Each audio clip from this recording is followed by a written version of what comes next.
మూర్ఖులారా, తెలుగునకు వర్ణములు 36, ఆంధ్రములకు అక్షరములు 55. ఎవరు నువ్వు? నాను వారికి దూరమై నీ నాను బెరహము మరచిన నానాజన నాయకుణ్ణి మీరు ముద్దుగా పిలుచుకునే అడవి దొంగని. Speaking Telugu is very easy. Speak in English. అద్దది అలాగడుగు. శృణ్వంతు మే మహీపాల ఏనౌత క్షమితం మయా అపరాధ శతం క్షమ్యం ఆచారస్యైవ యాచనే దత్తం మయా యాచితంచ తాని పూర్ణాని పార్థివా అధునా వధయిష్యామి పద్యతాం ఓ మహీక్షతాం. దొరికిపోయాడు.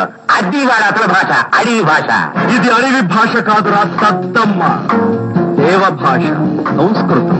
ఇంతటితో నీ 100 తప్పులు పూర్తయ్యాయి. నీ ఆయువు మూడిందని శ్రీకృష్ణుడు శిశుపాలుడితో చెప్పిన ఆఖరి